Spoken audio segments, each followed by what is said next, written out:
जय हिंद दोस्तों। तो आज हम लोग पढ़ेंगे क्लास 10th जो कि बिहार बोर्ड संस्कृत। ठीक है, ये पहला चैप्टर है और संस्कृत बहुत अच्छे से पढ़ना है क्योंकि संस्कृत स्कोरिंग सब्जेक्ट होता है। तो पहले हम क्या करेंगे, इस बुक का जो लेक्चरर है इसको कंप्लीट करेंगे, फिर इसका जो भी संभावित जो ऑब्जेक्टिव होगा, जो बोर्ड मॉडल होगा उसको भी कराएंगे। ठीक है, तो आप लोग बने जरूर रहिएगा वीडियो में। ठीक है, तो यहाँ पे हम चैप्टर से शुरू करते हैं। पहला चैप्टर है मंगलम। चैप्टर का नाम क्या है? मंगलम। तो मंगलम फ्रेज से लिख देते हैं, ये लिखा हुआ है मंगलम। ठीक है, आपके बुक का नाम है पीयूषम। ठीक है, बुक का नाम क्या है? पीयूषम। तो पीयूषम का अर्थ होता है अमृत। पीयूषम का अर्थ क्या होता है? अमृत। ठीक है, सुधा मतलब जिसको पी लेने के बाद कभी मौत नहीं आएगी। ठीक है, और इस बुक के अंदर जो पहला जो चैप्टर है प्रथमः पाठः। ठीक है, प्रथमः मतलब पहला और पाठः का मतलब होता है अध्याय, यानी पहला अध्याय। ठीक है, तो अब यहाँ पे मंगलम, मंगलम का अर्थ क्या होता है? मंगलम का अर्थ होता है कल्याण। मंगलम का अर्थ होता है कल्याण। ठीक है, और ये जो पहला जो चैप्टर है यह उपनिषद से लिया गया है। कहाँ से लिया गया है? उपनिषद से लिया गया है। तो उपनिषद का अर्थ क्या होता है? उपनिषद का अर्थ होता है नियम पूर्वक निकट बैठना। क्या? नियम पूर्वक निकट बैठना। निकट बैठना। ठीक है, ये प्राचीन शिक्षा प्रणाली में क्या होता था कि गुरु जी के निकट बैठकर विद्यार्थी शिक्षा ग्रहण करते थे। लेकिन आज हम लोग बहुत आगे जा चुके हैं, अभी कंप्यूटर और एआई का युग है। आप कहीं और बैठे हुए, हम कहीं और पढ़ा रहे हैं और आप लोग पढ़ रहे हैं।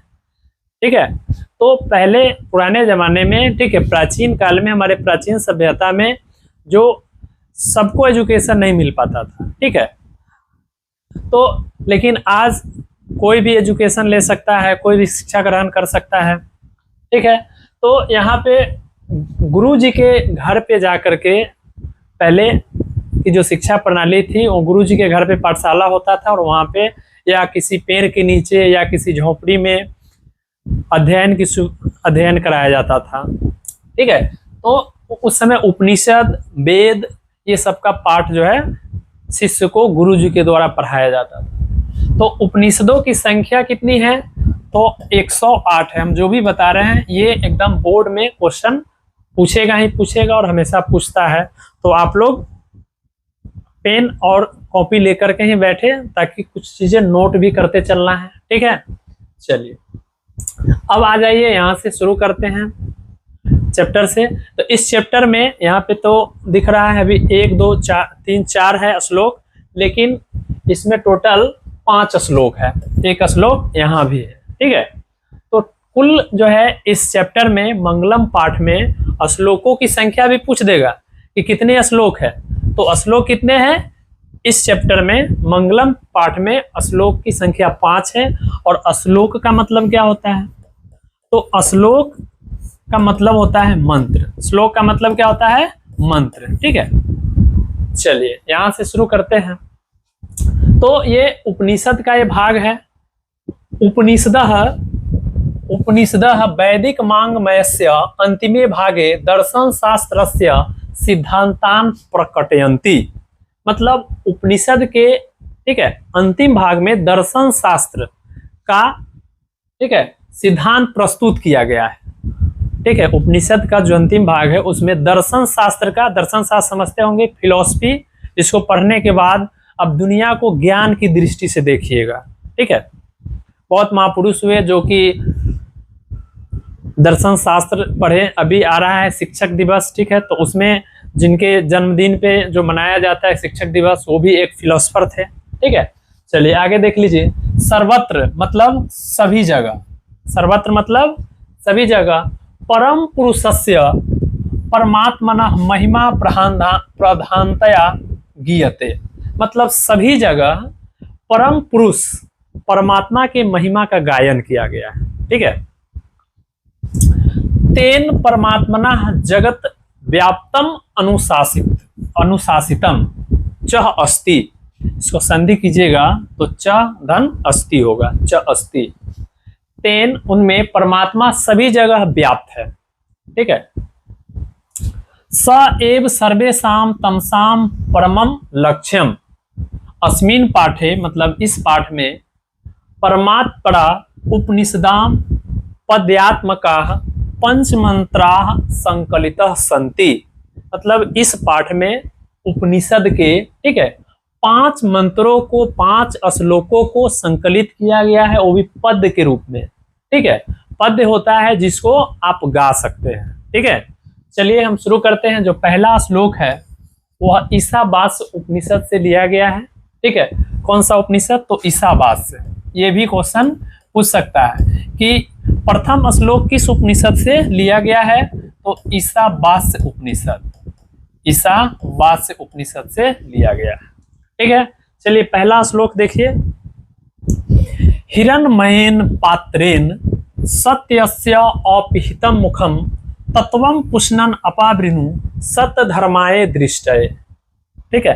अनोरनियान महतो महीयान आत्मस्य जंतोर निहतो गुहाया तम क्रतु पश्यति वित्तशोको धातु प्रसादान आत्मना महिमात्मना। तो ये हम पहला और दूसरा दोनों श्लोक पढ़ दिए हैं, लेकिन हम पहला श्लोक पे हम आते हैं। ठीक है। हिरण्मयेन पात्रेन, हिरण्मयेन इसमें तृतीया विभक्ति लगा हुआ है और पात्रेन में भी तृतीया विभक्ति लगा हुआ है। तो हिरण्मयेन का मतलब हुआ सोने के, ठीक है, और पात्रेन मतलब पात्र से, पात्र या बर्तन कहिए, सोने के पात्र से। सत्यस्य अपिहितम, सत्यस्य में षष्ठी विभक्ति लगा हुआ है और इसका क्या हो जाएगा अर्थ? सत्य का, सप्तमी विभक्ति, षष्ठी विभक्ति, ठीक है, संबंध कारक में लगता है जिसका चिन्ह होता है काके की रारेरी। ठीक है। तो हिरण्मयेन पात्रेन मतलब सोने के पात्र से, अपिहितम मुखम, ठीक है, सोने के पात्र से, सत्यस्य अपिहितम मुखम मतलब सत्य का मुख ढका हुआ है। ठीक है। सोने के पात्र से सत्य का मुख ढका हुआ है। ठीक है। तत्वम पुष्णन, पुष्णन का अर्थ होता है सूर्य, पुष्णन का अर्थ क्या होता है? सूर्य होता है। ठीक है। पुष्णन का अर्थ क्या होता है? सूर्य। और अपावृणु का अर्थ होता है हटा दो। ठीक है। तो हे सूर्य हटा दो, हे सूर्य हटा दो, सत्य धर्माय दृष्ट है, सत्य और धर्म को देखने के लिए। स्पष्ट अर्थ हो गया कि हे सूर्य,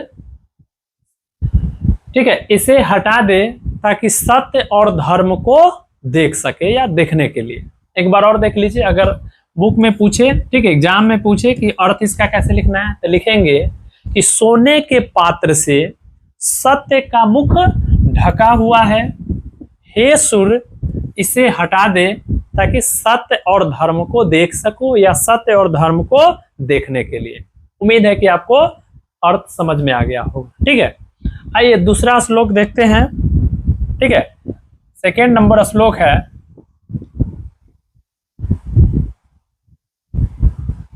कि अनोरनियान महतो महीयान आत्मस्य जंतोर निहतो गुहाया।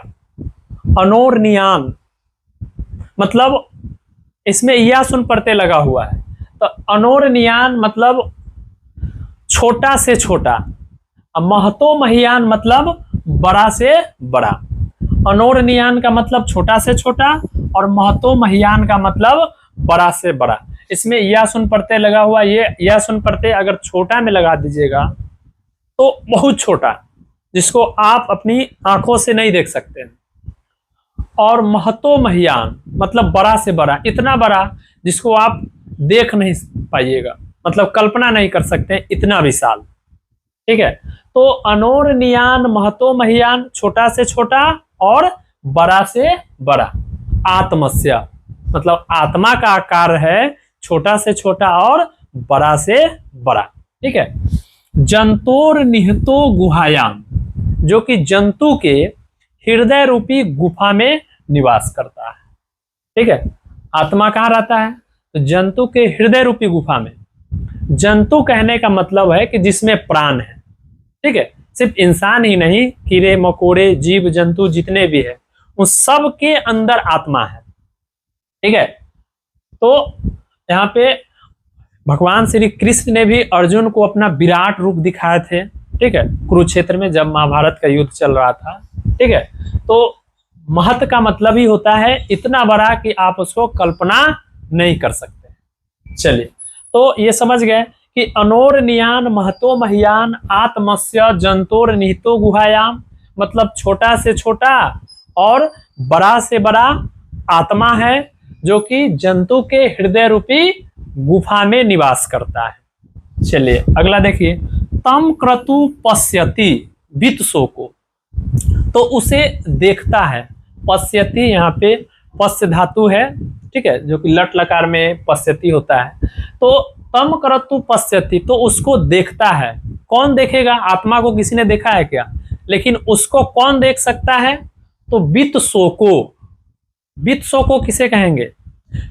वित्सो को वह व्यक्ति होगा जिसको कल बल छल दुनियादारी से कोई मतलब नहीं हो। ठीक है, लोभ लालच पैसा इस सब से कोई मतलब नहीं हो, वही व्यक्ति वित्सोकी होता है। मतलब इंसान तो वित्सोकी नहीं हो सकता है। वित्सोकी होगा जो कहीं दूर जंगलों में कंदराओं में बैठ करके वो तपस्या कर रहा होगा, उसको हम वित्सोकी कहेंगे। वही आत्मा को देख सकता है। इंसान जो है वित्सोकी नहीं हो सकता है। ठीक है, चलिए आगे देखिए, धातु प्रसादान महिमानम आत्मनः, इसको संधि कर करके पढ़िए। धातु प्रसादान महिमानम आत्मनः, मतलब जिस पर ईश्वर की असीम अनुकंपा हो। ठीक है, वही व्यक्ति आत्मा को देख सकता है। ठीक है, उम्मीद है कि आपको समझ में आ गया होगा। एक बार हम और उच्चारण कर देते हैं। अनोरनियान महतो महियान आत्मस्य जंतोर निहितो गुहायाम तम क्रतु पश्यति वित्सो को धातु प्रसादात महिमानम आत्मनः। इस तरह से आप इसको उच्चारण कर सकते हैं। ठीक है, चलिए तीसरा श्लोक है। ये जो सेकेंड नंबर जो श्लोक था यह कट उपनिषद से लिया गया था। ठीक है, अब जो तीसरा श्लोक है, ठीक है, इसके बारे में हम पढ़ेंगे। चलिए, ये है मुंडक उपनिषद से लिया गया है। कहां से लिया गया है? मुंडक उपनिषद से। मुंडक उपनिषद से लिया गया है। चलो देखो, सत्यमेव सत्यमेव जयते ना नृतम। सत्यमेव जयते मतलब सत्य की विजय होती है, ना नृतम झूठ की नहीं। सत्यमेव जयते ना नृतम मतलब सत्य की विजय होती है, झूठ की नहीं। सत्येन पंथा बीततो देवयानः। सत्येन पंथा मतलब सत्य का मार्ग, पंथ मतलब रास्ता, तो सत्य का मार्ग बीततो मतलब विस्तृत है यानी फैला हुआ है, देवयानः देवलोक तक। सत्यमेव जयते नानिर्तम सत्येन पंथा बीततो देवयानः मतलब सत्य का रास्ता, सत्य का मार्ग फैला हुआ है देवलोक तक। ये नाक्रमंत ऋषयो ह्याप्त कामः, जिस मार्ग पर चलकर ऋषि लोग, किस मार्ग पर? सत्य के मार्ग पर चलकर ऋषि लोग, यत्र तत सत्यस्य परम निधानम। ठीक है, उस सत्य के मार्ग पर चलकर ऋषि लोग परम धाम को प्राप्त करते हैं यानी ईश्वर को प्राप्त करते हैं। ठीक है, चलिए देखिए इसको। सत्यमेव जयते नानिर्तं सत्येन पंथा बीततो देवयानः ये नाक्रमंत ऋषयो ह्याप्त कामा यत्र तथा सत्यस्य परम निधानम। ठीक है, मतलब वो सत्य की विजय होती है, झूठ की नहीं। ठीक है, सत्य का मार्ग देवलोक तक फैला हुआ है। इस मार्ग पर चलकर ऋषि लोग, ठीक है, सत्य के मार्ग पर चलकर ऋषि लोग, ठीक है, परम निधानम मतलब कि परम धाम को प्राप्त करते हैं, ईश्वर को प्राप्त करते हैं। उम्मीद है कि आप ये भी समझ गए होंगे। चलिए, अब मेरा ये चौथा श्लोक है, ये भी मुंडक उपनिषद से ही लिया गया है। ठीक है, इसको भी देखते चलिए। यथा नद्यः यस्यन्द माना समुद्रस्तं गच्छन्ति नाम रूपे विहाय यथा विद्वान तथा विद्वान नाम रूपाद विमुक्तः परात् परम पुरुषम उपैति दिव्यम। ठीक है, बहुत अच्छा श्लोक है, इसको भी देखिए। यथा मतलब जिस प्रकार, नद्या मतलब नदी या नदियां यहाँ पे बोलिए बहुवचन में। यथा नद्य यस्यन्द माना समुद्र स्थल, तो जिस प्रकार नदियां बहती है तब तक उसका नाम रहता है। ठीक है, नदी जब तक बहेगा तभी तक उसका नाम रहता है। गंगा, कावेरी, गोदावरी, सरस्वती, रावी, व्यास, सतलज, सिंधु, ये सब जब तक बह रहा है तभी उसका नाम है। ठीक है, ठीक है। स्यांद माना समुद्र स्तंग, लेकिन जैसे ही वह समुद्र में जा मिलता है, ठीक है, नाम रूपे विहाय, तो वह अपने नाम और रूप को छोड़ देता है, मतलब उसका नाम और रूप खत्म हो जाता है।